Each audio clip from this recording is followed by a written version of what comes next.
Welcome to I Read This Book with Chris. With me, Chris. Today, I will be discussing a book I've recently read, Star Smashers of the Galaxy Rangers by Harry Harrison. And yet, I have a cucumber mint sparkling water.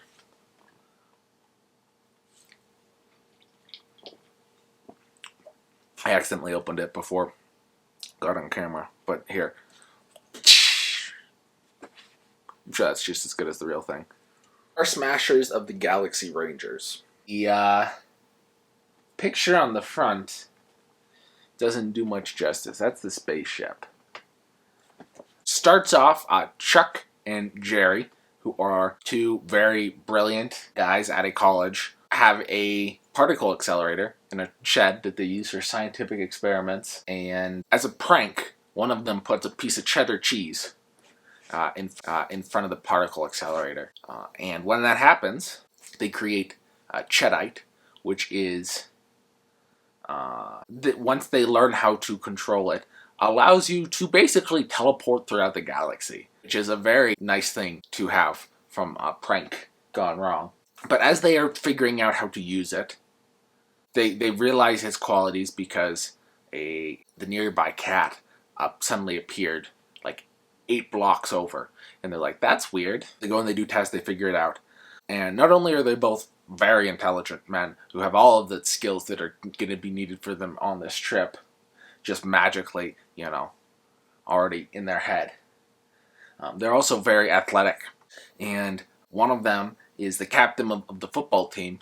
And his father is very rich, and so bought a private jet so the football team can fly to their games. So they take this private jet up and are planning on using it in the Cheddite to, fly super fast. They go up in the air, all of a sudden they teleport. And here's an example of what happens. So they are going with their friend Sally, who I think is just there in order that, I don't know, there's a lot of jokes about her being a woman and not having the place there. At one point, there was a joke about, oh no, you belong in the kitchen. And then they said, and then the men continued on to their destructive ways to destroy the galaxy or something. So it's definitely not just taking jokes at Sally for being a woman. But there definitely are a few. They're about to do something crazy. And Sally says, "You're all insane," Sally cried. "It is suicide. Let someone else do it." They all smiled wry smiles at her, and John spoke for them all. "Sorry, Sally, old girl, but we can't oblige. The ship is on the Lortanoy shoulder, and we're just going to have to knock it off. Why do men fight bulls, race high-speed cars, go to the moon, climb Mount Everest? Because they are there. Nuts! You do it for the old machismo, bragging about who has the biggest cojones. Well, I'll have nothing to do with it. I'm going to clean up this mess, then go to bed with a sleeping pill and a murder mystery and hope that I wake up alive, not dead." They laughed when she left, knowing she was just a simple, hysterical woman, then turned themselves to men's destructive work. It's also funny because, so not only is she there to be this one woman, but also so they can go and make these jokes. But also, all of the men are in love with her and kiss her whenever they think none of the other guys are looking. They're all in love with her, yet they all go and say, but you're just a woman. And then they go and they do stupid things. And several times she steps in and gives an idea or does something in order to save them all. There really is that upset. But it's funny because some of the old books that you read that are science fiction, this one is, 73. But some of the ones you read in from the 50s, they aren't this out. I don't know. I don't think I've read any of them where they called a woman a simple hysterical woman. But they definitely, this is the woman's spot, this is the man's spot, in a very up-down way, which is not at all in this book. So there's a couple different examples that I want to do about how fast things work. So back in the beginning, when everyone's a pilot except for Sally. Chuck and Jerry decide, hey, we're going to go and test this on the airplane, and it's fine. We go and we try out different devices up there all the time. We have the ability to use it. They go up there, and old John, who is a southern black man who has become a custodian for the school. He's on the spaceship, or on the airplane, cleaning it. Oh, go clean out those, they're like, oh, hey, if you're going to be here, you should go clean up the ashtrays up front or whatever. And all of a sudden, old John turns. Old John is mentioned like 3 or 4 times. And all of a sudden, he turns into Johann, because he pulls out a Russian 7.62 millimeter Shapkin M1941 PKS submachine gun. I'm sure I said that wrong. He realizes that they are able to, so that happens on page 17, and they are able to quickly take control back from him. And Johann then dies by page 31 and becomes John, because Sally convinces him, hey, you're only half German, you're also half American. If you're half American, you're as American as apple pie. You can go and, be American. You don't have to work for the Soviets. They just brainwashed you. And within 2 seconds of her saying that, let's see. But you are, she insisted. I know one half of you is East German, but the other half is American. Your father was a good American. That makes you as good American as any of us. Silence filled the great captain. They saw a large tear form at the corner of each of the spy's eyes and course down his cheeks. When he spoke, his voice was hoarse with emotions. Of course, they lied to me, made me their own, never told me I was an American, deprived me of my birthright. When all the time I was as American as apple pie. So within 30 pages, we meet this guy. He turns out from being someone to him being revealed as a spy, and then from him being revealed as a spy to him turning around and saying, no, I'm not actually a spy, I'm on your team now. And then for the rest of the book, he's on their team. That's all the explanation we get for that. Then we have John, Chuck, Jerry, and Sally are all on this spaceship, or on this airplane. They accidentally, while trying to use the Cheddite projector, accidentally send themselves into outer space. The airplane is not airtight, so they're like, well, we're going to go and crash land on Titan and see if we can get some oxygen there. They crash onto Titan. It's very cold. There are some Titanians, some aliens who are, I guess technically, the Earthlings are the aliens. Some different intelligent creatures who come and try to take the ship and take all the oxygen off of it and steal the ship in order to escape Titan, because they don't have the technology to be able to do that.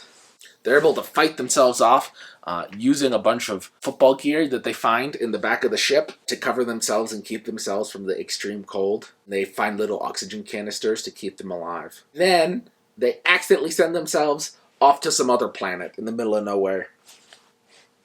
And this keeps happening. They have it. So everything that happened on Titan seemed kind of for naught, because none of that comes back again. And then they go and they land on a planet in which the Lortani, which we later learn are tiny little turtles, are mind controlling the cattle, which look kind of like humans, but aren't humans. They're actually as dumb as cows. Mind control them into having a fight against their overlords. And then they just chase the Lortani throughout space, chasing them down, befriending all sorts of people, creating the Galaxy Rangers, which they say are freedom-loving, but on one planet they meet a race that has broken in two and are on 2 different planets, one of which uses coal as a drug and are all insane, and they buy slaves off of intergalactic ships to mine this coal because it is such a potent drug. And then the other side is like, oh, we're free, but we're fighting for our rigid class structure, and sure, we have some slaves, but we only use the slaves so that our lower classes, are happy that they aren't doing the work of the slaves. And those are on the same side as freedom. And when they go and they free the slaves from working in the coal mine, they then say, hey, here are your options. You can either live on this planet where it's 250 degrees constantly, so you're going to burn and die and not survive, or you can join our Galaxy Rangers. And so, of course, they all join the Galaxy Rangers. And as they are working and chasing after the Lorenei, know that they've made a small army of Galaxy Rangers. Apparently, they stop at other planets and say, hey, everyone here wants to be free against these evil Lorenei. So be free and freely volunteer some ships to help us fight. Otherwise, we will take them by force. Which is, of course, commentary on the American way. And then they get to the place where they're going to fight the Lorenei, realize things are way worse than they thought they were, and are only saved by using the technology of another alien group, which has been protecting itself from oncomers. People, they have this weapon called the Krakar, and people keep trying to keep attacking them, trying to get it, because whoever controls the Krakar controls the universe. Everyone knows that it exists, and they're trying to take it from them.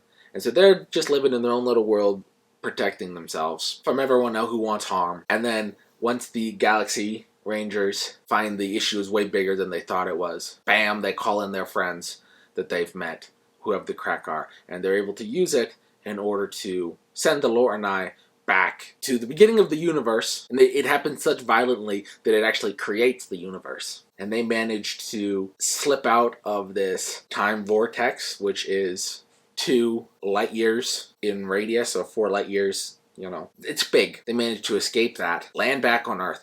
At the same time, the original airplane flew off. At which point, John, who is the custodian, come Soviet spy, come Galaxy Ranger, best friends of everyone, and Sally, they fall in love. And they look over and they see Chuck and Jerry, who, for out of no reason that we saw anywhere else in the book, suddenly become gay lovers. And they kiss each other and like, oh no, it's fine. We knew that this was happening the whole time. That's why you guys have a cot back in your shed that you did experiments out of. And then all of a sudden we're like, oh, was this a subtext, you know, in the whole thing? And it wasn't. But that's just how these kind of books end. I don't know what to think about it. It's definitely in the wacky category of science fiction. If you're someone who likes hard science fiction, don't read this. If you're someone who wants really well-made pieces of art that will go and stand for millennia, do not read this. If you like pulp fiction and you like things a little wacky, it's definitely got some fun vibes. The ending is a little weird, just out of the blue. Friends becoming gay even though they weren't throughout. I really did enjoy the relation of the sexes, constantly making fun of Sally, but her coming in throughout multiple things at the end. And then at the end, John is like, now that I'm, you know, turned coat, well, maybe I can work for the CIA. And she said, well, if you do that, you're not getting me. You gotta pick.